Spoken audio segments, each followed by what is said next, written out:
It's time for City Beat, your source for all the latest news on the city of Thompson. Only on 102.9 CHTM, your radio station. This is City Beat. I'm Molly Gibson Kirby, and in the studio with me today is Mayor Tim Johnston. He's joining us today to talk about what's going on around Thompson. If you have any questions, call in to 677-8181, or you can email your questions into chtm@arcticradio.ca. Thank you for joining us, Tim. Good morning. To begin, let's get caught up on the last week in Thompson. Well, I can tell you that some of the events that had an opportunity to attend, one of the big ones was on Monday night. The city of Thompson had the opportunity to extend our appreciation and our thanks to all the volunteers in the community that make Thompson such a great place to live, and we awarded the 2014 Volunteer of the Year to B. Shantz, and I want to congratulate her and again thank her for the work that she has done in terms of many of the different projects, communities in Bloom, the library, and longtime residents. So it was very fitting to see that award presented. I also want to thank all the other nominees that evening that had their names submitted for consideration. And then, of course, I want to thank all the volunteers in the community. We signed, I think, over 400 letters just expressing our appreciation on behalf of the city. And it really talks to the level of commitment and input that people have into making Thompson what it is. And as I remarked on Monday evening, the community will be what the community wants it to be. And Deputy Mayor Fensky always reminds me of that. And it's so true in volunteers. We have so many and such a variety of activities and organizations in this community that provide such a great quality life, but it doesn't happen without volunteers. So it's nice to take a breath and stop and thank them for the work that they've done in the past and in the future. And I encourage people to get involved. The best way to feel a part of the community is when you are a part of the community, and taking some time to volunteer in whatever area that is really makes a difference, not only for yourself but also for the community. A variety of meetings over the course of the week. We had a big opportunity this morning because we had a visitor, the leader of the official opposition in the Manitoba legislature, Brian Pallister, was in Thompson along with some of his party's MLAs, and so we had an opportunity to sit down with some members of council to talk about some of the issues that are facing Thompson. We certainly had the chance to talk about the need to support Valet in terms of some of the opportunities that may arise in the near future, and the important role that Valet plays as an industry and mining plays as an industry in this province and in our community. Talked a little bit about the infrastructure challenges that we are facing and the need for the province to take a look at some creative and innovative solutions to addressing both the issues we face, but also in terms of taking advantage of the new Canada infrastructure program. And then we talked as well about things like quality of life, the need to increase the number of camping opportunities in and around Thompson and cottaging opportunities. So wide variety of discussions, and of course we always talk about the work of the Thompson Economic Diversification Working Group, the need for an industrial skills, trades and training center, and a Northern Restorative Justice. So I do want to thank the leader, Brian Pallister, for coming to Thompson. I really think it's important for any party that may be looking at forming the government that they have an understanding of northern Manitoba and our community. So I appreciate him taking the time along with his MLAs. And this is the second meeting we've had in the last couple of weeks with representatives from his party. And so I think that's important, and we were happy to share some of our comments and our vision for Thompson in the north. Okay, so we have a caller, Gord, and he has a question for you. Good morning. Yeah, the federal government is cutting back on the infrastructure funding this calendar year as they seek a balanced budget for the 2015 election. Would that affect the plans for a new sewage treatment plant in Thompson? Thank you. Well, Gord, that is an absolutely tremendous question, and I can tell you I had a chance to talk about it this morning with Mr. Pallister. The federal infrastructure program is absolutely critical to the wastewater treatment plant that we are proposing. And again, just a reminder to listeners is that the province has indicated a need for the city of Thompson to replace a wastewater treatment plant by 2015-2016. We've been working on that. That was one of the reasons we went to a utility system and the metered system so that we were eligible for funding levels. Subsequent to that, we've seen the new federal infrastructure program come out that can provide up to 2/3 of the funding, 1/3 from the federal government, 1/3 from the provincial government, and then the city would be responsible for a third.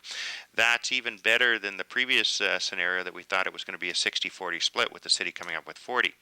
We are just waiting on the final details from the federal government and the application process, because we want to get our application in as soon as possible so that we can hopefully take advantage of those funding levels and get this project going. We've stressed the need that they have to advise what exactly the application process is going to be, when those applications are coming out, because we're already starting to initiate some of the planning work. And two, we really stress the need that the province is going to have to give the communities, municipalities, flexibility in terms of how they can finance.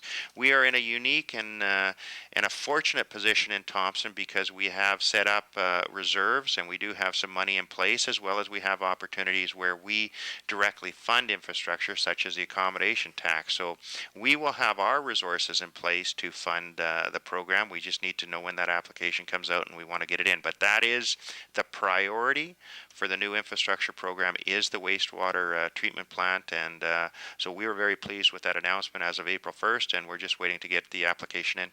Hopefully that answers the question for Gord. There's been an increasing amount of frozen pipes in the city. What do you suggest to residents, and what is the city doing to try and fix this problem? Well, this is a big issue, and I just want to right off the top say, contrary to popular belief, the issue isn't going to immediately go away when the weather starts to warm. In fact, the likelihood is the problem will get worse. And the reason for that is that the warm air will force the frost down. And when the frost is forced down, it's getting closer to the pipes. So we've been trying to be very proactive in terms of getting the messaging out, that there are some real tips that people can follow in terms of trying to combat the freezing pipes. A couple things is, one is to make sure that if you're going away for extended periods of time, that someone is visiting the home and making sure they're running the water. The worst thing you can do is leave your water not running for a period of time, and unfortunately the result is often frozen pipes. Secondly, keep an eye on the pipes. Look for some of the tips that we've put on the website in terms of the water changing color, things like that, which are usually signs that something may be going on. Third, if at all possible, ensure you're running the water on a regular basis. We've even encouraged some people that they may want to run their water at a very low level for a longer period of time in order to ensure that they can get around the freezing pipes. So there are things that people can do, and the reason it's important is this, and people need to understand that frozen pipes on the service lines are the responsibility of the homeowner. Therefore, if your pipe freezes, it's your responsibility to have it thawed. There's a number of local contractors that can do that, and I can suggest it's estimated that it will be far cheaper to have a contractor come in and thaw that pipe than it is likely to have to have the city come in and dig it. There's been a lot of talk about, well, what about the levy that's paid for water breaks? That levy is designed specifically for breaks, not for frozen pipes. And I had a good conversation with a resident recently, and the reason is that if the levy was also placed on frozen pipes, quite frankly, we couldn't afford the levy. It just wouldn't be feasible. So this is something that in some ways is preventable, and also it can be rectified for a drastic difference in price than doing a dig. So we're trying to be clear with people just on what the responsibilities are, more importantly on what some of the actions they can do to prevent. And then finally, just to let people know, we're also trying to be fairly proactive in terms of working with people that have had the frozen pipes. And that means things like making the Thompson Regional Community Center as well as the Norplexa Pool available for showers and access to water. a reminder that people that are experiencing frozen pipes can utilize those facilities. In addition, things like toilets and our toilets can be used if you have water on site that you can use. So there's things people can do. We're trying to work with them, but we really are being challenged. And I would suggest to you, we're at the start of the frozen pipe season, not at the end. And we're seeing reports at other municipalities that this could take us into as late as June and maybe July. So people have to understand the frost is underground and being forced down. So we'll continue to work. And I just want to again reiterate that frozen pipes are fundamentally different than water breaks, but we're being challenged by both right now.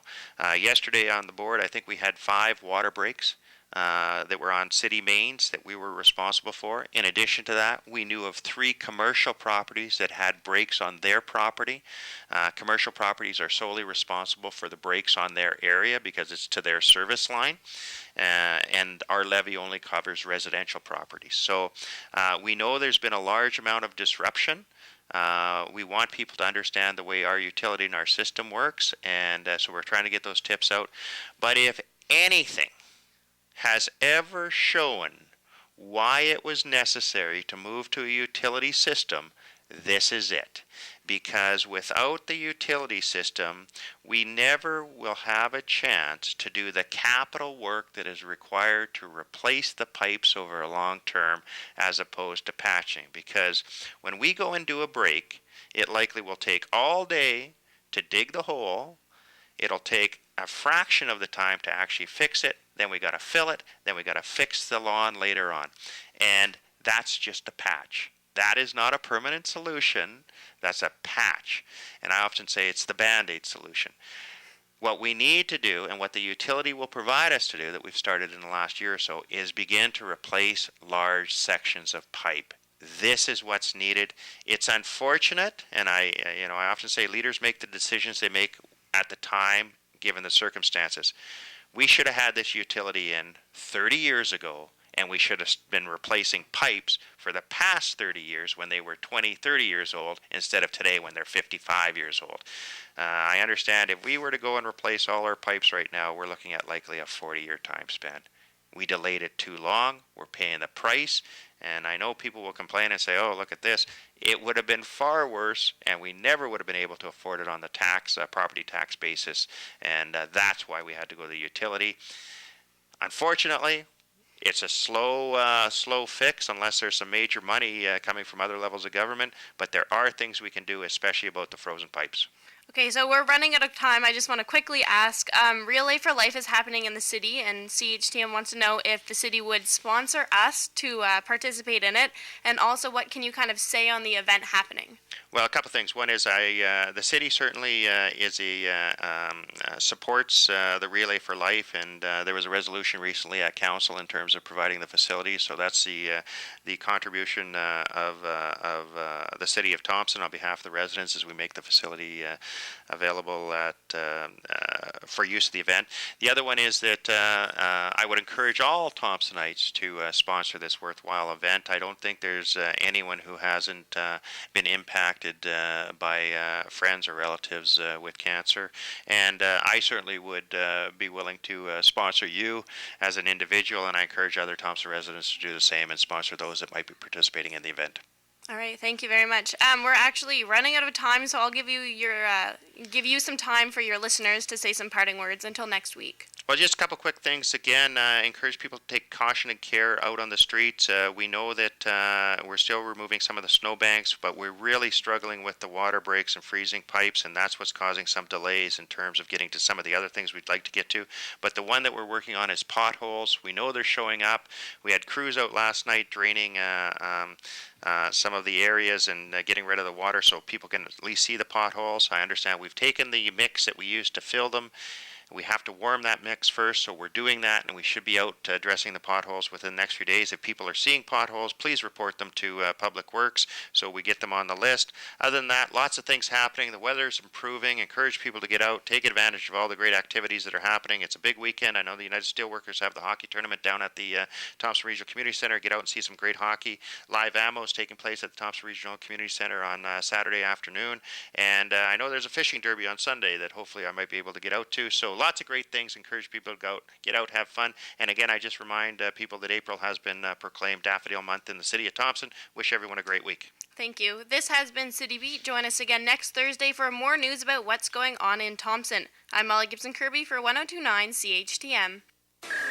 City Beat will be back next Thursday morning.